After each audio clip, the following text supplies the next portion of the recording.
Corona ඇවිල්ලා දැන් අවුරුදු 2ක් විතර. මේ හින්දා අපි ගොඩක් වෙලාවට ගෙදරින් තමයි වැඩ කරන්නේ. ගෙදරට එලා නිකන් ඉන්නකොට ලොකු ප්‍රශ්න ගොඩකට අපි හැමෝටම මුහුණ දෙන්න වෙනවා. කරන්න නැති එකයි තෙල් නැති එකයි නෙමෙයි හැබැයි ප්‍රශ්නේ. තරබාරුකම. මේ ටික දවසට මට තඩි බඩක් ඇවිල්ලා. මේක තමයි බඩ.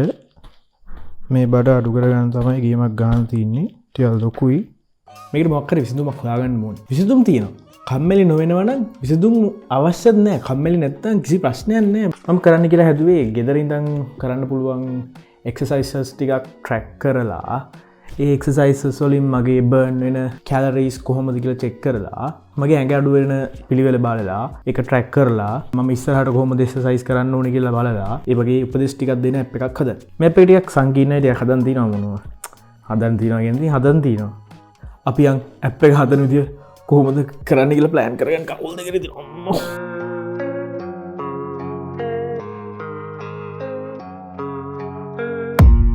I don't really know what comes next. I'm just doing my best, even though I'm so stressed out. Everything just feels like a test that I fail, so depressed when I can't seem to get out. But something deep inside won't let me quit. I swear that I'm inspired by all this shit. Tell me that I can and I won't. That's what guides me the most. Fuck your lies, I'll do what I want.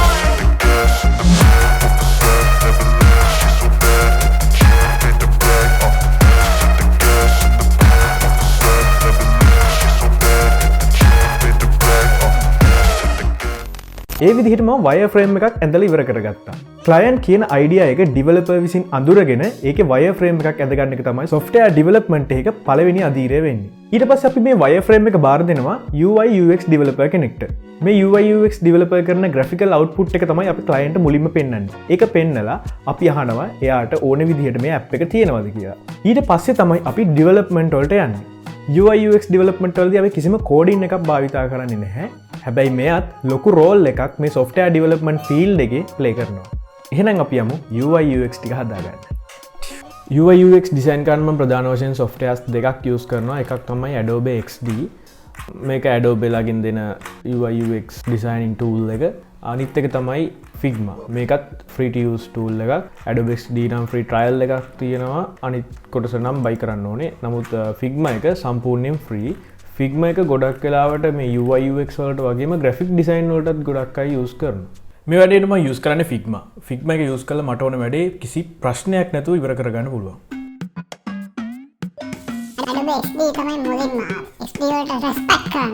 ඒකට respectful meaning එකක් දෙන්න Adobe XD use කරන්න කියලා මම යෝජනා කරනවා. චිරිස් Figma වලටම පොඩි instruction එකක් දෙන්න. මේකේ මෙන්න මේ tool එක use කරලා අපිට පුළුවන් frame එක ඇඳගන්න. ෆ්‍රේම් එක අපට මෙතන ෆ්‍රේම් ක්ලික් කරාම ෆ්‍රේම්ස් ටිකක් දකුණු පැත්තෙන් මේ විදිහට පෙන්වනවා.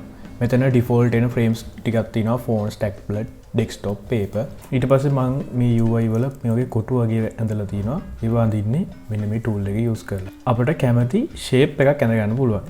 ඊට පස්සේ අපි හදන pages මේ විදිහට වම් පැත්තෙන් categorize කරලා අපිට rename කරලා තියාගන්න පුළුවන්. ඊට පස්සේ මේව animate කරලා මෙන්න මේ play button එකේ ඉබුවට පස්සේ අපිට මේකේ preview එක බලා ගන්න පුළුවන්. ප්‍රිවිව් එක අපි සිලෙක්ට් කරන ෆ්‍රේම් එක අනුව ෆ්‍රේම් එකට වැටලා එනවා. මේක ඇත්තටම අපි ඩෙවලොප් කරපු ඇප් එක නෙවෙයි. මේක නිකන් UI ඩිසයින් එකක් විතරයි. අපිට ඒකට අපි ඇනිමේට් කරාට පස්සේ අපිට normal ඇප් එකක් වගේම මේක පාවිච්චි කරන්න පුළුවන්. මේ විදිහට මම ඇනිමේට් කරපු විදිහටම මේ විදිහට ක්ලික් කරාම යනවා. එතකොට ස්ක්‍රෝල් කරන්න තියෙනවා ස්ක්‍රෝල් වෙනවා. මේ විදිහට මම UI UX ටිකයි wireframe එකයි හදලා ඉවර කරගත්තා. මේ ටික තමයි software development එකේදී මූලික අධීර දෙක වෙන්නේ. ඊට පස්සේ තමයි අපි development වලට යන්නේ. මේ වීඩියෝ එකේදී මම මේ කොටස විතරක් කතා කරන්න බලාපොරොත්තු වෙනවා. ඊළඟ වීඩියෝ එකේදී මම මේකේ development පටන් ගන්නවා. ඊළඟ වීඩියෝ එකේ මම එනකන් subscribe කරලා set වෙලා ඉන්න. එහෙනම්